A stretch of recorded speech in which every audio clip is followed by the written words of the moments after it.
Hello there, I'm Orkhan Amashov. You're watching Context. Diminishing Russian gas sales to Europe has been a task of some magnitude and inevitable complexity for Brussels and for individual European countries, with many economic and logistical hurdles proving somewhat prohibitive. The whole idea of progressively reducing gas consumption and the specific goal of ceasing Russian gas imports by 2027 do not seem at all eminently feasible so far as the latest data emanating from government sources and a number of reputable energy think tanks and institutions appear to suggest. Of course, this is not to say that Europe has failed miserably. In fact, Europe has achieved something in this department, in the field of energy autonomy, so to speak. For instance, a report from the Oxford Institute for Energy Studies states that back in 2019, just 3 years before the war in Ukraine, the overall Russian gas supply to the European Union amounted to a staggering, even some given to wild exaggeration would say mind-boggling figure of 179 BCM, billion cubic meters. Just before the war in 2021, the corresponding figure was around 142 BCM, and then it fell to 31 BCM in 2024. Yet what is absolutely fascinating about this whole subject is that the trajectory referred to earlier, despite its absolute veracity and accuracy in what it says, is not the reflection of the entire picture. In other words, it says the truth, nothing but the truth, but not the whole truth. And the whole truth is that, in addition to pipeline gas, there is also another compartment called LNG gas. And in fact, according to a report by energy think tank called EMBA, which was published very recently, European Union, far from publishing a promised plan to phase out Russian gas completely by 2027, instead, actually, interestingly enough, increased its imports of Russian gas by 18% last year, correspondingly spending a lot of money on buying these gas resources. Recently, in view of US attempts to achieve some sort of ceasefire in Ukraine, some speculations as to the possible future resumption of Russian gas flows to Europe have also gained some momentum and traction, but there are of course many constraints and limitations to this proposition. One of which, albeit perhaps not the most important one, is that we have to bear in mind that the state-owned Gazprom is to settle its gargantuan arbitration liabilities and restore confidence in long-term contracts, according to the International Gas Union. Therefore, even the normalization between US and Russia takes place. First of all, it is another question whether Europe will be happy with it, and there are, of course, some legal limitations and restrictions. And today I'm delighted to be joined by Pedro Sampaio Nunes, energy expert. Well, delighted to welcome you, sir. Thank you very much for joining Context. Well, thank you for inviting me. Thank you very much indeed. Allow me to begin our conversation with a question which should effectively enable us to see European efforts to end the continent's dependence on Russian energy, in particular Russian gas, in a proper light. I mean, probably, I suppose it would be fair to say there are a couple of considerations. One is that this European drive is connected with geopolitical enmity towards Russia. Europeans believe that Russia is a bad actor and therefore it should not be allowed to be enriched with oil and gas proceeds. This is a geopolitical factor there. Second one probably would be about diversification. You shouldn't rely on one supply. There should always be a couple of supplies. Whether that one supply is good supply is another question, of course. And of course, I imagine there's an ethical dimension to this subject. It's about the green agenda pursued by the European Union, which amongst other things involves banning the financing of new fossil fuel projects and a transition to net zero, which quite a number of people, analysts, believe is too ambitious and far-fetched. But my question is there anything else to this picture? Anything considerably important that we should take into account in order to inform our thinking? Yeah, no, I think that we have put the right questions. And especially one should think in the long term, and not only on the present context that is highly volatile and very much conditioned first by the Ukrainian war and second by the tariff policy of President Trump. The reality it is that Europe needs gas and needs oil because we don't have domestic sources. So Europe is surrounded by 70% of the world reserves of gas. So the policy here, in the long term, it is to diversify the sources in order to not let that one source takes oligopolistic dominance of the markets and be more flexible in terms of choosing between pipeline gas that should not be only from Russia, but also from the Caspian zone, from Caspian Sea, for instance, has huge reserves, from the Middle East, and also from the north of Africa. So the policy is diversify supplies and count also with the GLG. That is a way of controlling also sources that can be much abroad. But we are counting with the US supply lately with the Russian war. And US now comes with a policy that is not so friendly. So everything must be thinking on the future. And it is obviously that in the future, when there will be a peace agreement between Russia and Ukraine, the Russian gas will be also counted as a source, but never with the dominance that had before. This means, related to your question, that probably the present policy that the European Reconstruction Bank and the European Investment Bank should be reviewed, because now there is almost total ban in financing oil and gas related infrastructure. And assuming that Russia and US and then Russia and European Union achieve normalization, what should be the place of Russian gas supplies in the wider European energy infrastructure? As you mentioned earlier, it should not be predominant. We remember before the war, I think 2019, I mentioned earlier, it was 139 billion cubic meters, absolutely gargantuan figure. Just before the war, it was still quite big, 142.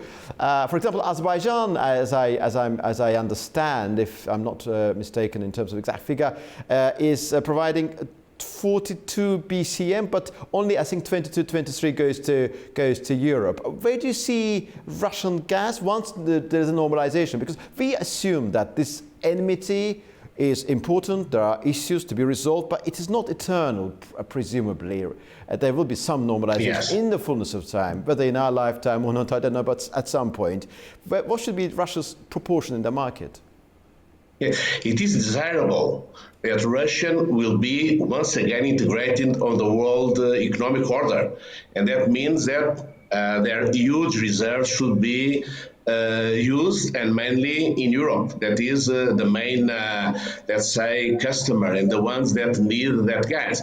But I would say that that share of the supply should never approach 40, 50%, should be on the order of 30%. And the other 30% should come from other sources like the Middle East and also the Caspian and the north of Africa, that is also has a lot of reserves that can be exploited. The policy of the Russian Gazprom and also the oil majors was to create a de facto monopoly through the pipeline infrastructure. And this is what should be avoided. And that was avoided for the oil with the example of the BTC pipeline. It was exactly the rationale for the BTC pipeline. It was exactly to avoid the dominance of the oil supply to Europe. So our present policy should be diversify sources and review the, I would say, almost fundamentalist the policy of that was designed on the previous commission with that Green Deal that in pragmatic terms do not serve our present needs. There was an ideological approach, mainly through the the guidance of Franz Timmermans in the Commission that I'm sure will be reviewed today, and that could affect the guidelines for the financing from our lending major institutions. Yesterday, Azerbaijani President Ilham Aliyev, whilst delivering a keynote speech at the 7th ADA Annual Policy Forum, talked about EU-Azerbaijan energy relations. He specifically mentioned about the partial ban on fossil fuel projects, partial of course, in the context of EBRD and European Investment Bank, adding that Azerbaijan would not be able to enhance its energy infrastructure if there is no guarantee that we will be able to have a market to sell. He described European market as premium market. He said that there are other options, and he talked about fossil fuel projects being partially banned, and he talked about the necessity of lifting that ban. Is it likely that, in view of what's happening across the globe with Trump's policy, with Europe's desire to be more self-sufficient, something to that effect will happen actually soon or in the foreseeable future? I think so, because this policy was designed based on our commitments through the Paris Agreement. The Paris Agreement now, without the presence of the United States, really becomes a big question mark. The European Union is responsible for only less than 7% of greenhouse gases emissions worldwide, and so it is completely pathetical that we can try to penalize our economy through a policy that will only increase the final price of energy for our customers and the price for products for our citizens. So I think that it is unavoidable that pragmatically that policy will be reviewed in terms of the present context and the foreseeable future, and that could involve the revision of the guidelines from the two major lending institutions. We talk about Caspian energy resources, but also, of course, Turkmenistan is a country with, I think, the biggest gas reserves in the world. There are infrastructural, logistical limitations regarding the transport of Turkmen gas through Caspian, via Azerbaijan, through Turkey to Europe, of course. To what extent Europe is actually considering this issue even beyond Caspian? And we remember that, of course, a couple of days ago, in fact, almost a week ago by now, on the 3rd and 4th of April, there was a first of its kind EU Central Asia Summit. We understand that for Europe, Central Asia is a new market, and in many ways, for Central Asia also perceives EU as a new place to be involved in very heavily for its strategic autonomy. What is the place of Central Asia in this whole business, and to what extent Europe actually, geographically considering, and also geopolitically, of course, most importantly, Central Asia and South Caucasus together, because you cannot access Central Asia without, if you want to access Central Asia by means of avoiding Iran and Russia, you have to go through South Caucasus. There's no other option. Has this conception of the convergence of these two areas, South Caucasus and Central Asia, in the context of Europe's energy needs, has already emerged? If so, what are the signs of that?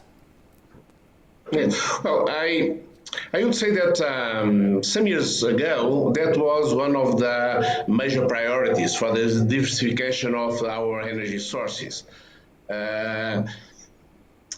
For that policy to work, it is absolutely essential the role of Turkey. So I think that Turkey plays here a major role in strategical terms because it is a major transition country. For the time being, is a member of NATO, and we have good relations with Turkey. But I think that the name of the game for the future European energy policy, it will be diversification, and do not allow that any party takes a predominant role and dominant role in terms of supplying. So Caspian plays here a potential very important role, like the Middle East and North of Africa. and obviously when peace will happen, also Russia. But there will be extremely care in diversifying, do not allowing that any of the parties can take a big dominance on this game. Another element that is becoming extremely important, it is actually the GNL, because GNL now takes a very important role in our supplies, is more expensive, but more flexible. But in GNL, we must count with today the United States and Qatar. And so I think it's a question of trying to keep this diversification in order to allow us to have more security in terms of not relying too much in one party. Talking about We can always do the same approach. Talking about diversification, today's drive for diversification is driven by the reality that Europe has been too much reliant on Russia. The question is, was this reliance, which is now Europe is trying to get rid of, was inevitable at the time? Because this reliance has not emerged overnight. It was a gradual process, and it reached its peak back in 2019. Was it absolutely inevitable? I think that reliance, it was seen at the time as one element for peace, because having cross interests in terms of economy normally brings a peaceful and collaborative approach. And that was very much the card played by Germany in this. And I think that that policy showed finally to be counterproductive, because we didn't count with the type of approach that Putin took on the Ukrainian situation. And that came as a surprise for a lot of Europeans, especially the Germans. So I think this acts as a signal for the future that we cannot rely too much in any individual source, even it is so friendly as we think that the United States was to Europe. We count with that alliance as our major dependence in terms of security, safety, and in the end of the day, now we are struggling in terms of trade wars. So I think that we must be much more autonomous.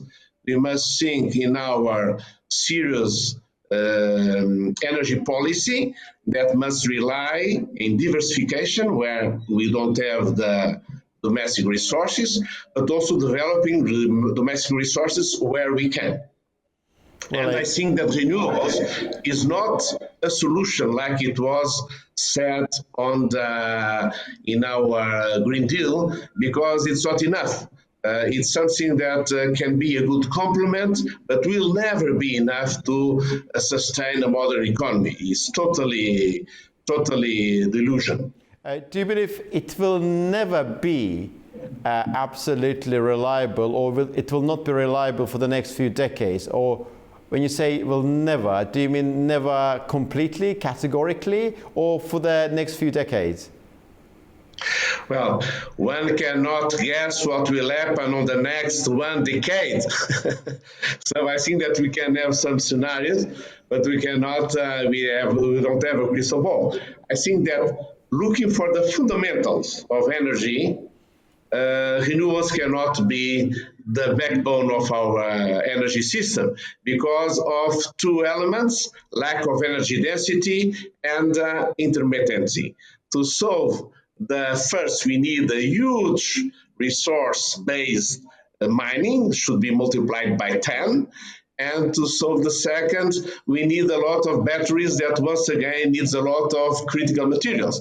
And for the critical materials, we are now moving from a dependence from Russia to a dependence from China. So I think that this is a multi-dimension question should be approached with great care, with the strength of having the largest economy in the world in terms of consumption, and try to play it in a clever way.